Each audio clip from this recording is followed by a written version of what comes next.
अमीर बेटी का सौदा। अमीर बाप की बेटी शिल्पी को मुकेश पसंद होता है, लेकिन दोनों के बीच हैसियत की दीवार खड़ी होती है। और फिर कहीं नौकरी कर लो ना, क्या हमेशा ये लोहे की सलाखों के पीछे भागते रहते हो? कितनी मेहनत करते हो।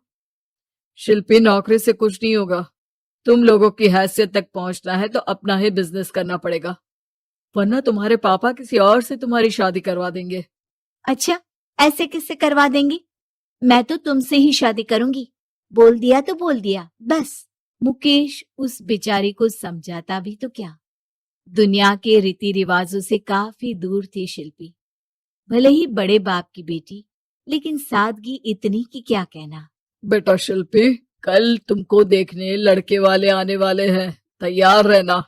मैंने तुम्हारी माँ को समझा दिया है। घर के सारे नौकर चाकर को वो समझा देगी कि स्वागत कैसे करना है। कैसी बात कर रहे हैं पापा? मैं तो मुकेश से प्यार करती हूँ, उसी से शादी करूंगी। मैंने आपको बताया था ना। मुकेश किसका बेटा है?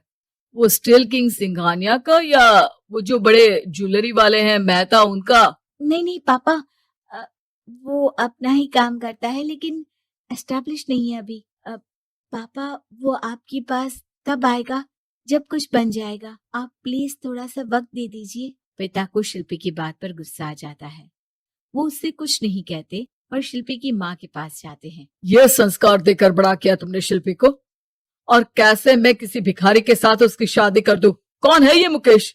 मैं जानती हूँ, बड़ा ही होनहार लड़का है। शिल्पी से बहुत प्यार करता है और शादी करना चाहता है। अरे ऐसे कैसे मैं किसी से भी अपनी बेटी की शादी कर दूं? कोई भी उठकर आए और कहे कि मैं शादी करना चाहता हूं तो मैं शादी कर दूं? कान खोल कर सुन लो, कल उसे अच्छे से तैयार कर देना, क्योंकि जो लड़का मैंने देखा है शिल्पी के लिए, वो करोड़पति घर का बेटा है, समझी? लाख मना करने पर भी शिल्पी को उस लड़के से मिलवाया जाता है जो उसके पिता ने उसके लिए देखा था। देखिए, मैं किसी और से प्यार करती हूँ और उसी से शादी करूंगी। ये तो बहुत अच्छी बात है कि तुम किसी और से प्यार करती हो, क्योंकि मैं भी किसी और से प्यार करता हूँ। लेकिन शादी तो हम दोनों को ही करनी होगी, जानती हो ना, ये बिजनेस और ये सारा कुछ। शिल्पी को समझ में नहीं आता कि वो क्या कह रहा है, लेकिन वो समझ जाती है कि वो लड़का भी किसी और से प्यार करता है। पिताजी, वो भी कह रहा था कि वो किसी और से प्यार करता है। हाँ तो करने दो ना, हमने तो नहीं रोका। तुम अपना देखो, शादी के लिए हाँ कर कर गया है वो। लेकिन क्यों? अरे वो और मैं दोनों ही एक दूसरे से प्यार नहीं करते, फिर शादी क्यों कर ले? पापा, एक बार सिर्फ मेरे कहने पर आप मुकेश से मिल ले। पिता शिल्पी के कहने पर फॉर्मेलिटी के लिए ही सही, लेकिन मुकेश को घर बुला लेते हैं। देखो, ज्यादा वक्त नहीं दे पाऊंगा। ये बताओ कि शादी के बाद कहाँ रखोगे उसे? 2 कमरे के मकान में? नहीं सर, मैंने 2 साल के बाद का सारा प्लान कर लिया है। मैंने आयरन इंडस्ट्री खड़ी करने के लिए पूरा ब्लूप्रिंट तैयार किया है।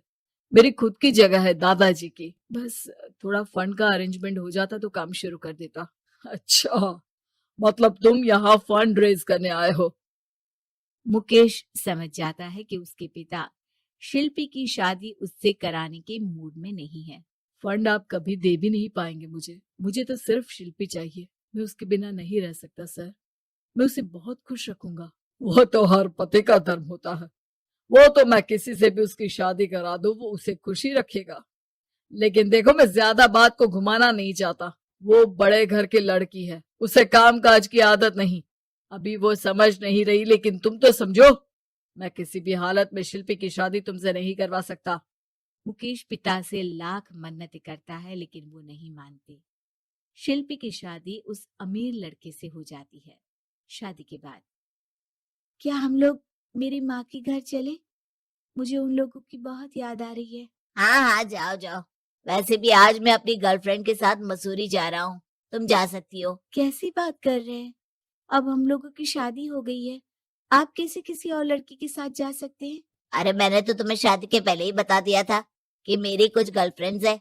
अब प्लीज ये टिपिकल बीवी वाला रोना धोना शुरू मत कर देना। शिल्पी पिता के घर जाती है और माता पिता को सारी बात बता देती है। इतना गंदा इंसान निकलेगा मैंने तो सोचा ही नहीं था। अरे क्यों कराई मेरी फूल जैसी बेटी की शादी ऐसे घर में। और तो क्या हो गया, शुरू शुरू में हर घर में ऐसा होता है, धीरे धीरे ठीक हो जाएगा। और वैसे भी उन लोगों के साथ हम लोगों की एक बड़ी डील फाइनल हुई है, समझी। उन लोगों से रिश्ता बनाकर रखो, तभी पैसों की बारिश होगी। पापा, अब समझ में आया कि आपने मेरे साथ ऐसा क्यों किया। मुकेश आपके सामने गिड़गिड़ा कर गया कि वो मुझे बहुत खुश रखेगा, लेकिन आपने मेरी शादी एक ऐसे लड़के से करा दी जो किसी और लड़की से प्यार करता है और शादी सिर्फ समझौते के लिए कर रहा है। पापा, मैं जा रही हूँ, लेकिन इस घर में कभी पैर भी नहीं रखूंगी। आपने मुझे सामान की तरह इस्तेमाल किया। माँ शिल्पी को बहुत रोकती है, लेकिन वो एक नहीं सुनती। कुछ समय बाद, शिल्पी, मुझे नहीं लग रहा कि अब हम दोनों के बीच ये शादी और रह पाएगी। मैं किसी और से शादी करना चाहता हूँ। वैसे तुम परेशान मत हो ना, तुम्हारे पापा के साथ हम लोगों की डील जो चल रही है ना, वो नहीं रुकेगी, क्योंकि तुम बहुत अच्छी लड़की हो। ठीक है, मैं जा रही हूँ, तलाक के पेपर में साइन करके। लेकिन एक शर्त है, मैं कहाँ गई ये बात मेरे पिता तक नहीं पहुंचनी चाहिए। शिल्पी घर छोड़कर चली जाती है। वो एक नौकरी करती है और अपना जीवन खुद संभालती है। लेकिन एक दिन, शिल्पी जी, आपसे मालिक मिलना चाहते हैं। अब मुझसे क्यों? शिल्पी मालिक के कमरे में जाती है, जहां सामने मुकेश होता है। अरे आपको देखकर बहुत खुशी हुई, बहुत बड़े आदमी बन गए। थैंक्स, पर तुम्हें नौकरी करने की क्या जरूरत पड़ गई। मैंने तो सोचा भी नहीं था कि तुम मेरी शिल्पी होगी। तभी वहां शिल्पी के पिता आ जाते हैं। शिल्पी, तुम्हारे बारे में माँ से पता चला। घर चलो बेटा, मुझे माफ कर दो। मुकेश, मैं यहाँ अपनी कंपनी के काम के लिए आया हूँ। तुम्हारी कंपनी की डील अगर हमें नहीं मिली तो हम बर्बाद हो जाएंगे। वैसे अब तुम चाहो तो शिल्पी की शादी मैं तुमसे कराने को तैयार हूँ। बस करिए पापा, ये क्या सौदा लगा रखा है आपने। जिस कंपनी से आपकी डील हो, अपनी बेटी की शादी उसी के घर करा देते हैं।